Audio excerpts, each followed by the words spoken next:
Get out your Bibles and be turning over to the book of Genesis, chapter 12. So last week, we started a little short series called A Time to Laugh. And my belief, and I believe from talking to most of you, is we need a lot more laughter in our world. And we need to be people of laughter. Now, as we talked about last week, we're not simply talking about humor. Humor's great. We need more humor in life as well. But we're talking about a deep laughter that comes really only from God, and we're really going to see that today. But I hope, well, let me ask you, did you laugh more this week? I hope so. Last week we started by looking at one of the great Psalms in the Bible, one of the Psalms of Ascent, a psalm that is sung as they go up to the temple of God, and we sing it sometimes right here in our worship service, Men Who Dream, and the phrase is, their mouths were filled with laughter. Now, one of the things we learned last week is, how many of us would like to laugh more in life? Raise your hand. And don't you wish that it was just as simple as saying to yourself, well, all I got to do is just laugh more. But it's not quite that simple, is it? In fact, even Ecclesiastes 3 says there's a time to laugh and there's a time to cry. And there are times in our lives there is mourning. But the tenor of our lives should be one of laughter. It should be one of gladness and happiness. We should be known as people. It shall be said among the nations, their God has done something great for them. People can see it when we are people of laughter. The first thing that we looked at last week is very important. And again, it's not glitzy. It's not, oh, great. Rick gave me one thing. If I'll go do it, my life will just burst out with laughter all the time. It's not quite that easy. But if you do want that deep sense of laughter, you have to come out of your captivity. And you remember the story we looked at. 70 years they've been in captivity. God brings them out. Well, wait a minute. God brought a few of them out. Isn't it funny how we can get so comfortable in our captivity? Things that are stealing the laughter out of our lives. And we know they're there. And we know they're doing it. But we're just so used to it that instead of going to the promised land with God and God saying, let me fill your life, your mouth with laughter, we choose to stay in our captivities. We're never going to get into that joy of laughter until we get out of captivity. And so let me start with a question. Did you give that some thought this week? Did you really ask yourself, is my laughter being stolen out of my life because I'm just saying no to God? I'm just saying, God, I'm going to stay right where I'm at. I'm comfortable with where I'm at. And you know what? When I get back to Jerusalem, it's not going to look that awesome anyway. And it didn't. But there was a joy inside of God's people. That's the kind of laughter we're trying to get to. Oh, it's great to have some humor, and we need to do more of that. Make each other smile, greet each other with a smile. But what we're looking for is that deeper sense of laughter in our lives. Okay, so this morning we're going to look at a second one.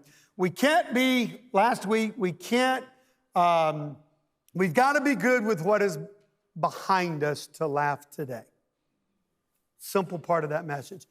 Now today we're going to pick up in Genesis chapter 12, and we're going to look at the story mainly of Sarah, but Abraham's definitely in the story, because it's another story about laughter. And so let's just, as a way of review, we're going to quickly go through the story in the scriptures, all right? So we're just going to read it. We're going to go to the next step in the story and read it and read it and read it. And then we're going to stop and talk about it, all right? Genesis chapter 12, we'll start in verse 1. The Lord came to Abram, leave your country, your people, and your father's household, and go to the land I will show you. We know this is the great promise to Abraham, the father of the faithful. God says, leave, I'm going to do something awesome with you, just watch. And he says, I will make you into a great nation, and I will bless you. I will make your name great, and you will be a blessing. I will bless those who bless you, and whoever curses you, I will curse, and all peoples on earth will be blessed through you. What a cool promise, right? By the way, we'll get to it in a moment, but I'm going to encourage you to do this. And I don't know where I saw this past week, but it's a huge list of all the promises of God to you. Let me encourage you for a quiet time this week, because it's going to make all the sense in the world here when we get into this lesson, how important it is for us to understand the promises of God in our lives. But here's a big one right here to Abraham, okay? So then the next place we're going to skip, there's a lot of story that goes on, but can't get to it all today. Chapter 15, and we'll start in verse 1. After this, the word of the Lord came to Abram in a vision. Do not be afraid, Abram. I am your shield and your very great reward. But Abraham said, O sovereign Lord, who can you give me since I remain childless? And the one who will inherit my estate is Eliezer of Damascus. And Abraham said, you have given me no children, so a servant in my household will be my heir. Abraham says, God, love the promise. Sounds great. I ain't got no kids. And so everything I have is just going to be given to one of my servants. This doesn't sound like this great promise that you had promised to me. All right? Ever done that with God? Sure we have. Chapter 16, starting in verse 1. Now Sarai, Abraham's wife, had borne him no children. But she had an Egyptian maidservant named Hagar. And so she said to Abraham, the Lord has kept me from having children. Go sleep with my maidservant. Perhaps I can build a family through her. Abraham agreed to what Sarai said. So after Abraham had been living in Canaan 10 years, Sarai, his wife, took her Egyptian maidservant Hagar. He gave her to her husband to be his wife. She slept with Hagar and she conceived. 10 years, God. 10 years we've been waiting on this. We heard the promise and we're frustrated. How many times does frustration drive laughter out of our lives? Oh, I believe you, God, but enough's enough. We've been waiting 10 years. And so sure enough, they have a kid. Well, Abraham does. Abraham is 86 years old when he has Ishmael. Chapter 16, let's pick right back up in verse 4. When she knew she was pregnant, this is Hagar, she began to despise her mistress.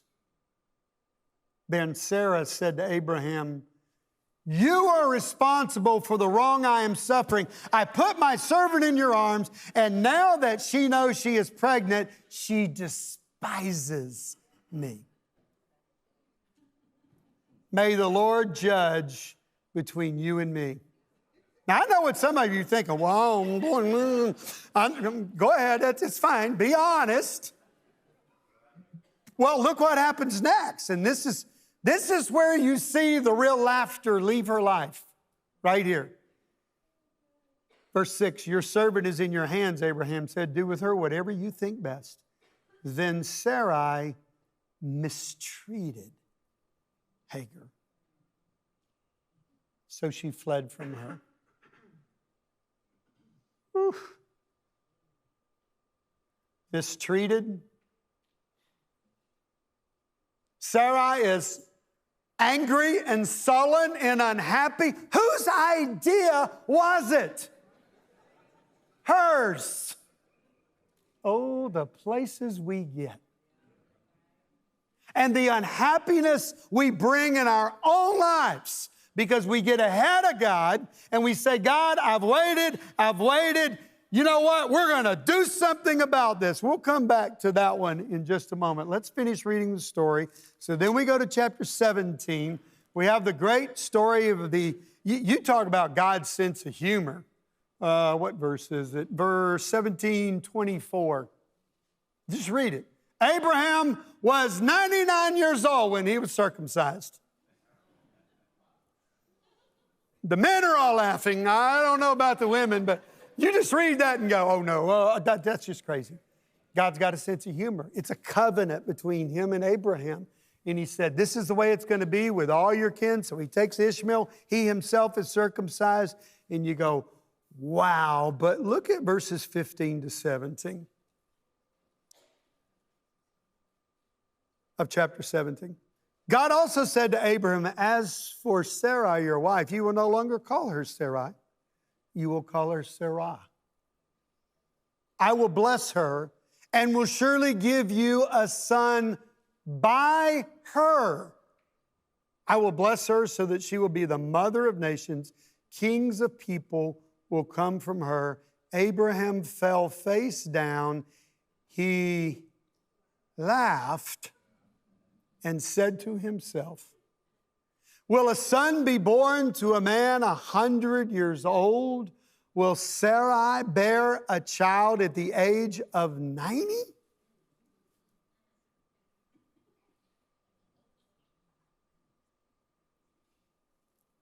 And then we get to the last section, chapter 18. Abraham gets a visit from, three visitors, and one of them turns out to be God himself, okay? And they're having this little conversation. And, Sarah's eavesdropping into the conversation. And watch what happens. It says, verse 10, chapter 18, verse 10, then the Lord said, I will surely return to you about this time next year, and Sarah, your wife, will have a son. He's 99 years old. Now, Sarah was listening at the entrance to the tent. This is a comical if you read what happens, all right? She's listening in the tent, which was behind him. Abraham and Sarah were already old, well advanced in years, and Sarah was past the age of childbearing.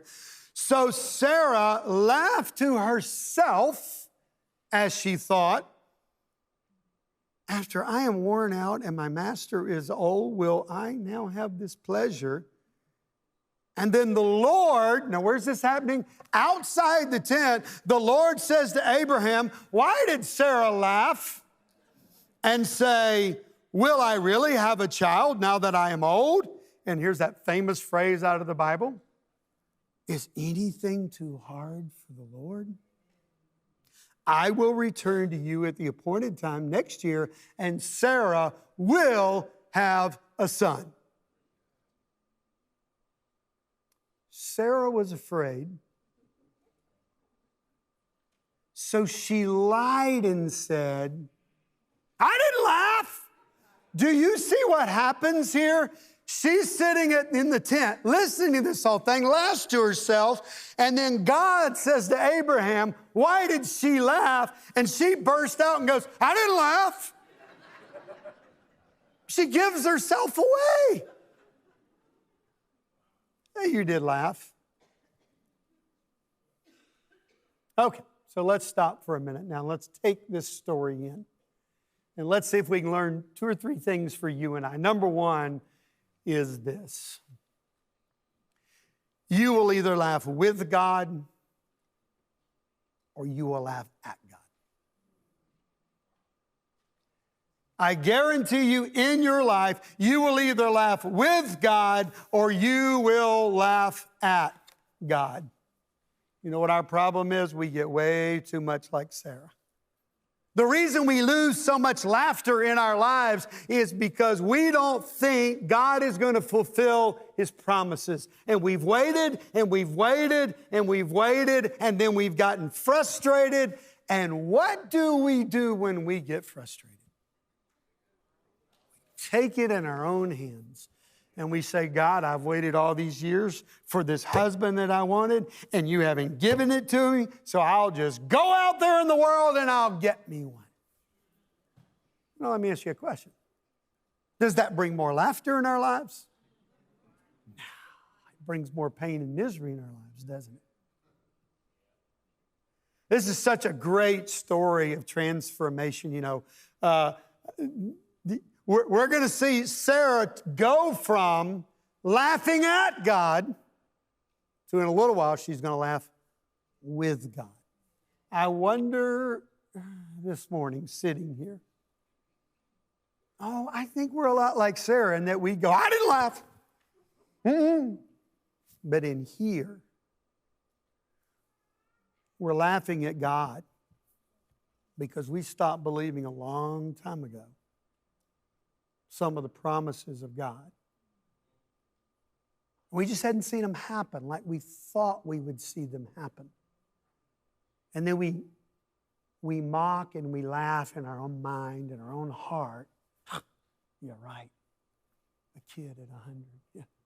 Right, God, I'm finally going to find this. Or I'll find happiness in my marriage. Or I'll this, or I'll this. And we won't say it, but we'll do it. We'll do the same thing Sarah did. But be careful. Don't laugh at God. What does God say? Is there anything too hard for me?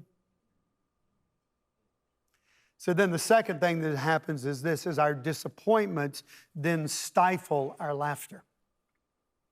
We wonder sometimes, why don't I laugh more these days? Why has life gotten to where it is? And it's because our disappointments have lined up one right after the other. And you know what? After enough of them, we'll start playing God. You know what the real answer to my happiness is? And we'll find the next thing to run off to. It's a newer job. It's another relationship. It's more money. We'll convince ourselves that if I'm going to be happy, I'm going to have to do it because God's out of the picture. And that's what Sarah does. And those disappointments pile up. Now listen, we're all going to have disappointments. And yeah, I understand sometimes they pile up. But the problem is, as they pile up, we can get really cynical, can't we? Look at the world today. We talked a little bit about that last week, about all the stuff, and we need to laugh. We need more humor in our lives. Why? Because it has piled up on us. The world is just piling on top of us. And we begin to believe that because our dreams haven't been realized. And so she lies to the face of God. Oh, the places we go and the things we do when we don't know how to deal with our own disappointments. We'll do some crazy things, won't we? Now just stop for a moment. Take a deep breath and ask yourself, is the reason I don't laugh more in life because of my disappointments? Or because of the ways that I've tried to play God? Or I've stopped dreaming? Isn't that really the gist of this story? God makes a promise. The world is going to multiply. Nations will come from you. And both Abraham said it and Sarah said it. It just hasn't happened. You haven't even given us our first child, God. We had this amazing dream, and now we just don't see it happening. We're both old. All right. To my less than young brothers and sisters in the room, my not vertically challenged, but what? What's my word for years? I'm missing it. Chronologically challenged. Thank you. Just totally went blank there. Have we stopped dreaming? The story starts at 75 and it gets really good at 100. Or have we just stopped dreaming? And then what happens? When you stop dreaming, you stop laughing. Let's go see that at the end of this story. Look at chapter 21. So here we come to the end of the story. And we'll start in verse 1. Now the Lord was gracious to Sarah as he had said. The Lord did for Sarah what he had promised. See why it's important to go back this week, read all that God has promised you. And there are a lot of them. You believe he's going to do what he promised? Sarah became pregnant and bore a son to Abraham in his old age at the very time God had promised him. Abraham gave the name Isaac to the son Sarah bore him. When his son Isaac was 8 days old, Abraham circumcised him as God commanded. Abraham was 100 years old when his son Isaac was born to him. Sarah said, God has brought me laughter. Different kind of laughter, isn't it? This is laughing with God. And everyone who hears about this will laugh with me. You remember that point from last week? Don't we love to be around people who laugh? It's contagious. And Sarah says, not only has God brought laughter into my life, but everybody around me is going to enjoy in this one, buddy. We are all going to laugh together. And she added, who would have said to Abraham that Sarah would nurse children? Yet I have borne him a son in his old age.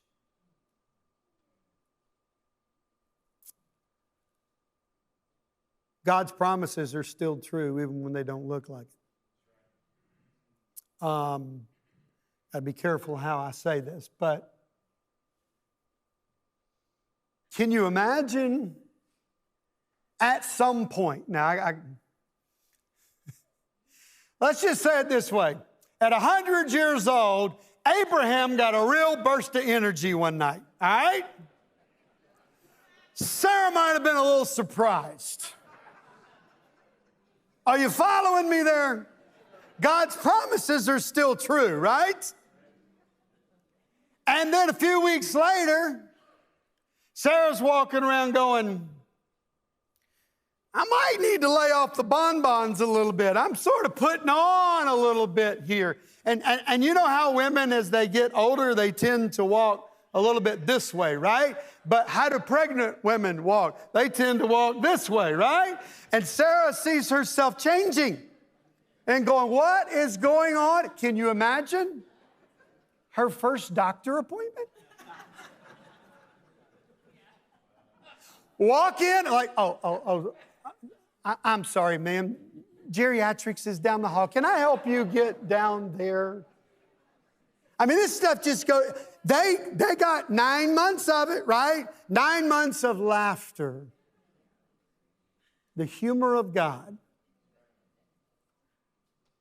Because his promises are still true. And she begins to laugh. And everybody begins to laugh with her. You know what? If you'll let God, you got a future. I don't care where you've been, what you've done. As we talked about last week, one of the keys to real laughter is I got to be good with my captivity. I'm out of my captivity. If you're going to stay there, you're not going to laugh. But you also got to be good with your future. But Rick, I don't know what my future is. And it doesn't look like I thought it was going to. God's got your future. So you can laugh. And Sarah goes from laughing at God to laughing with God. You know what? When we got something to look forward to, we'll laugh. We'll laugh. There'll be a lot more smile and laughter in our life. You know how that is? When you've got something you're really looking forward to coming up, what's this? Big smile. You got a future with God. But you got to let God. And you got to laugh with God, even when it doesn't look like you ought to be laughing. I wonder, I'll close with this question. How much laughter have we worried away? Because we're worried about tomorrow. We're worried about the things that we have no control over, and we don't laugh today because we're not secure with God about tomorrow. Two great stories. We're going to finish it next week. It's a story about our past, and it's a story about our future. And it doesn't take a genius to figure out what we're going to talk about next week. Brian's going to come up, close us out with a couple of announcements and a prayer. Look forward to seeing you guys next week.